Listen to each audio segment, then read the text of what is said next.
recording? Trevi? Yes, you're Yes. recording. Thank you. So this is a meeting of the Policy Committee. I'd like to call this meeting to order. I will do the roll call. Now we have Councilwoman Subira Gordon. Here. Thank you, Councilman Michael Jefferson. Present. Councilwoman Ojala Naeem is not currently present, and myself, Ed Shirley, as chair. I'll first take a motion to approve the minutes. So move. May I have a second? Second. Are there any questions, concerns, or changes?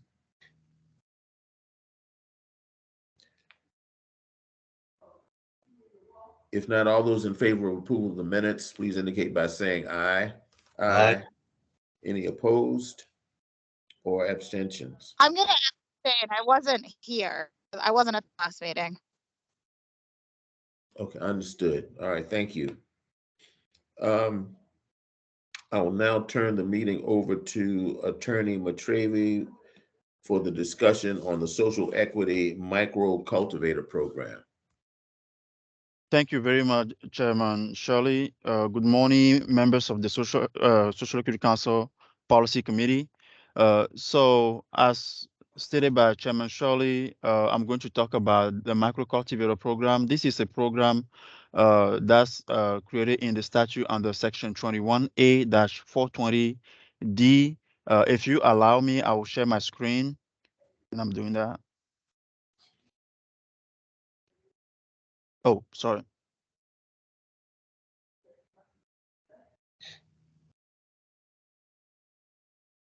Right. So this program is created to specifically assist two micro cultivators to receive a license to cultivate a small proportion of land and receive all the take advantage of all the program that the Social Equity Council has created. Now, please keep in mind that last year during the Social Equity Lottery, there were two micro cultivators that were selected that has been approved by the council. One of them is called Janani LLC. The other one is called Dar Holding Corporation. So those two are separate from this. So after the council decide to launch this program right here, as a result of that, we will have 4 micro cultivators in total in the state, in addition to any EJVs that may be created as a micro cultivator, understandably. So here, for this program, we have went through the statute and created the eligibility requirement. So to be eligible, there should be no prior involvement in any cannabis establishment of the business in question and the individual applicants involved in the business. So whether it is as a backer or a social equity owner, you could not be selected for this program right here. This requirement allowed the council to give the opportunity to new people who have now gotten their feet wet in the new adult use cannabis industry. Second, all individuals must meet the social equity criteria established by the council, meaning when the two businesses are selected, all individuals will be reviewed by CONRESNIC, and then CONRESNIC will make a recommendation to the council. The council will approve it or deny it, and then those who approve will be recommended for approval. And preference will be given to social equity applicants where individuals are fully involved in the running of the daily operation of the business themselves. We put that requirement there because what we've been saying is that in several social equity businesses, they rely heavily on management services, companies that are usually owned also by their own backers. And that sort of reduce the role of the social equity applicant in the business. Because this is a micro cultivator business, which is a very small size business, And considering that the council has already set up an accelerator program and a loan program to support social equity applicant, it seemed fair to set this preference right here. Now, how will the selection process work? Last year, the Social Equity Council has received more than 5,000 social equity microcultivator applications for the social equity lottery. Those applications, only 2 were selected in the previous lottery. So we still have a pool of about 5,500 social equity microcultivator application that are sitting there unselected. So the staff is proposing that the council will just review the next 2 microcultivator social equity application randomly generated by the last microcultivator lottery process, and then review to make sure to see whether the individuals qualify as social equity applicant. And if they do, they will then get the opportunity to get the licenses and be awarded a loan and go through the accelerator program. And I've already gone over the application review. It's a traditional application review by CohnReznick. Now, staff thought that it was appropriate that after they've been reviewed, that they are required to take the training, the accelerator training, which is being administered currently by Oxford University and Reset. And what that will do is that it will give them the skills necessary to stand up their micro cultivation facility. Uh, and after they graduate from the accelerator program, they could apply for the financial assistance through the Ghana Business Revolving Loan Fund, which will be launched very soon, and could be awarded a loan to be able to start the business, and the proceeds shall not exceed 80% of the business. That allow them to also seek for investors and open the road for other people to also contribute in the business.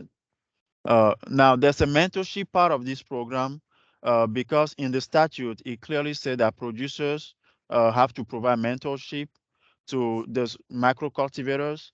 So the Social Equity Council will contact producers and pair them with social equity micro cultivator businesses that have been selected and approved pursuant to the statute. And the producers must have a mentoring plan showing that how they will mentor these businesses, and they will provide the outline of those plans to the council for review at a to be determined date, and the council will monitor in the annual report how this mentorship is going. So this is briefly stated the micro cultivator program, which we are proposing that the council give its approval to launch to give the opportunity to 2 additional micro cultivators in Connecticut. I don't know if you have any questions. Thank you, Attorney Matrigo. Go ahead, Attorney Jefferson. Okay, thank you, Mr. Chair, and through you, Attorney Matrivi, I understand that CohnReznick will be doing the vetting of those we choose. And I just want to be clear about the vetting that they will be conducting. So I guess they're going to obviously make sure they're social equity applicants, that they meet that criteria. And am I to understand that they will also make the determination that they have not been involved in any cannabis related business as well? Is that all part of their vetting process? Thank you, Councilmember Jefferson. You're correct. CohnReznick will be doing the review to determine that they are indeed qualified as social equity applicant by meeting the criteria created by the council, and also through their vetting and also through the selection process will be able to tell us that they are not involved in any business until now. Okay. My second question through you, Mr. Chair, the EJVs. Now, Is there a limit as to how many micro cultivators can be created? Because you did mention that some EJVs had micro cultivators. We know we have two that was initially selected through the lottery. We're having these two, and now we have some EJVs. Two questions. Are we limited? And do you know how many we have thus far? Councilmember Jefferson, so if I understand your question correctly, you want to know whether there's a limit on how many microcultivator EJV can be created. So, No, on, no. I okay, go want to know ahead. the total number of micro cultivators that can be created. I know we've created two, we're creating another two, and there's some EJVs out there. Yes. So So, is there a limit? there's no specific limit as to how many microcultivators can be created, but in the statute, the only limit that I'm aware of is the limit that should be reached before the market opens. So any existing dispensary or producers who receive authorization to create EJV could choose to create their EJV in the field in the license category of microcultivation, because there's just not a limit on how many total uh, microcultivation can be created as EJV. Now, Okay. in the lottery, there was a limit of two that could only be created through the lottery. So the lottery only limited to two micro cultivation licenses that could be awarded. But EJVs, there's no limit on that. Thank And you. sure, so far we've only seen about two other EJVs that have created micro cultivation facilities. And this just my a side question. Who's calculating the acreage or the land use in terms of micro cultivators, so on, producers, so on and so forth? Who's doing those calculations to Uh, determine that we don't create too many? okay, so I know that the Department of Consumer Protections does work on those issues, and Okay. has an expert that they consult with to determine, to monitor the market and determine how things are growing and whether there will be a need or excess, all of that. So those are part of the responsibilities of the Department of Consumer Protection. Thank you very much. Thank you, Mr. Chair. You're Thank you. welcome. I have a question about the capital structure of these micro cultivators. We know that there are income limits with regard to social equity applicants. And we are saying also that there is some, I guess, preference being given to those those social equity applicants who are financing these businesses themselves. My question is, how,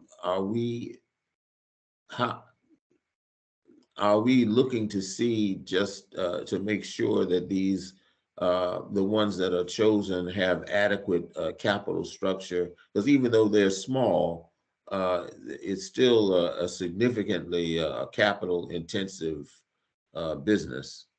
And I'm just curious as to if that's something that as a council we get involved in, or uh, how are we looking at the capital structure for these micro cultivators? Thank you, Chairman Shirley, for the question. So, like any other social equity cannabis business, this business has to be owned 65% by the social equity applicant, and the remaining 35% ownership could be by investors, I or see. yes, could be by investors or backers. Now, the preference is, and correct me, Director Clay, if I'm wrong on this, the preference will be if there's a business that's entirely owned by social equity applicant, uh, then there's an opportunity to further promote social equity. Right. Okay. Yes, sure. Understood. I see Councilwoman Gordon has her hand raised. Good morning again. Attorney Matrivi, the numbers that you're talking about for micro cultivators, is that just for social equity or is that for everyone for micro cultivators? So was it 2 all across the board or was it only 2 for the social equity? Thank you so much, Councilmember Gordon, for that question. So 2 only for social equity lottery and then 2 for general lottery. So in total, that's 4 for the entire adult And then use cannabis. Yes. And then for what we're doing now, is there another reconsideration for a general lottery, or is what we're talking about now only expanding the market for the social equity applicants? We're only talking about expanding the market for the social equity applicant. Now, the general lottery, I'm not sure whether the department will do something else there, but our jurisdictions ends to expanding the social equity aspect of it. I don't know if I answered the question. Yeah, no, that's helpful. Thank you, Councilmember Gordon. Are there any other questions? I'm being mindful of Attorney Jefferson's time here. Are there any other questions with regard to the micro cultivator program? If not, Attorney Matrivi, we're going to vote, I guess, put a motion on both these issues at the same time. Is that correct? We are going to do that after we discuss the next item on the agenda, I see. which is a form that our office has been working on to create. This form, if I will just share my screen. Sure. So we're calling it the Notice of Proposed Changes to Social Equity Licensee. Why this form? Because last year, if you remember, our office created a policy and procedure, and the council voted to approve that. That policy and procedure concerned the transfer or change of ownership or control of a social equity licensee. And in that regulation, it says that the council will approve a form and put that at the disposal of the public so that they can use in case they want to request a change of ownership in their business. So we have drafted this form to be able to address that need. And just so you know, our office has already been receiving inquiries, public inquiries about potential change of ownership that may be arising in the future in some of these cannabis businesses. So we created this form to cover a situation where a proposed change will qualify a new individual as meeting the social equity criteria established by the council, or a proposed change will result in the transfer of ownership from a social equity approved owner to another social equity approved owner in the social equity licensee establishment. Or in case a DIA cultivator would like to request the council's permission to change location, they could also fill out this form and submit it. And the form itself is very easy to fill out. It has 4 different sections. The social equity licensee information.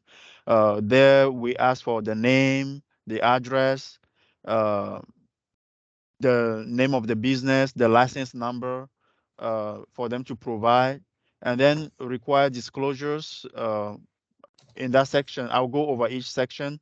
After that, we ask for required documentation and then require attestation. They have to initial and attest that whatever they're saying is true and accurate. So the process for the review of this form and the review of the ownership, as explained in the policies and procedure that was drafted and approved by the council last year, it goes as follows. If a social equity licensee or a social equity cannabis business wants to request change of ownership, the first thing they will do is to fill out this form and then email it to sec@ct.gov. for staff to review. Staff will review it to identify whether this is truly a change of ownership that the council has to make a decision on. And upon making that determination, our office will create a secure folder for them to submit all of their document for review. Upon receipt of their document for review, our office will transfer those documents to CONRESNIC. CONRESNIC will review it to make the determination that the change of ownership meets the criteria. The new owner will meet the social equity criteria as determined by the council. And then we'll make a recommendation to the council. And then SEC will receive that recommendation and will vote to either approve or deny accordingly. So that's how the process itself will go, and that process is summarized on the form in the instructions as well. Okay. And Chairman Shirley, want to ask question? I don't have any questions. My other council members, are there any questions for Attorney Matravy on this issue? Have a question from Attorney Jefferson. Yeah, through Yes, you, Counsel. Mr. Chair. Yeah, through you, Mr. Chair.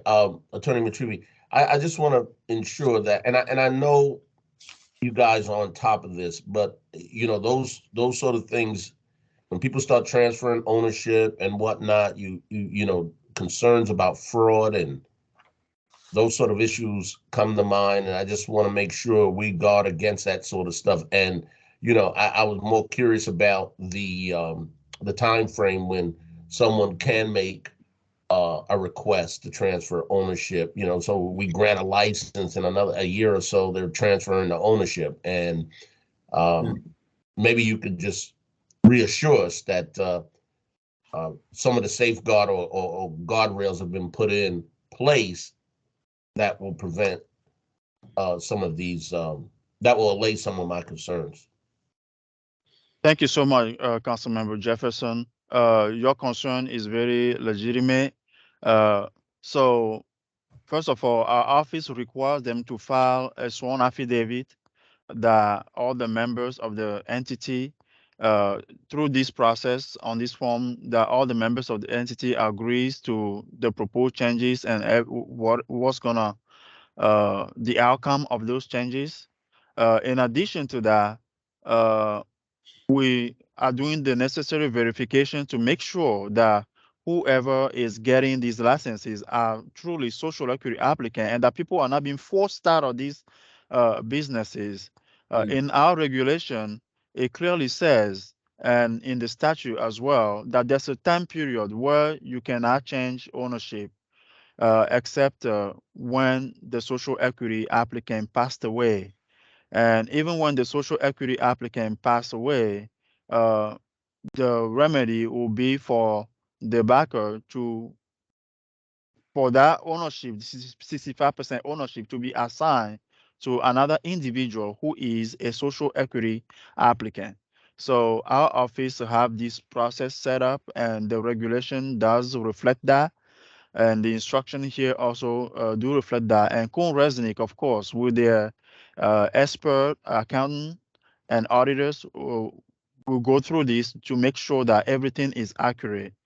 Now, just to give you an example, for instance, there are already instances where either backers are sick with terminal illness, when people have reached out to see if they can change backers, or just know that our office has been receiving several requests like this, and we have been exercising an extreme amount of care under the leadership, of course, of Director Clay, who has been taking time to really make sure that we follow our process thoroughly to make sure that social equity applicants are not losing and that there's no fraud, like you pointed.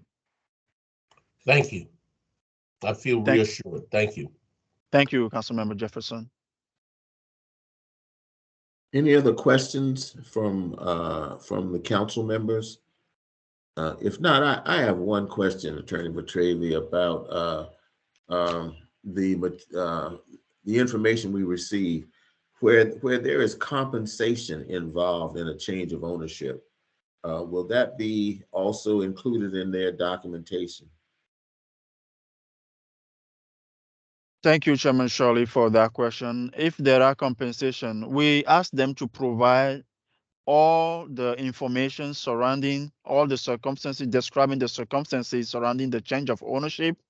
So, and we asking them to put in a sworn statement telling us that it is true. If they submit information that is not true, and we found out later that could be classified as fraud, and there could be actions against this entity.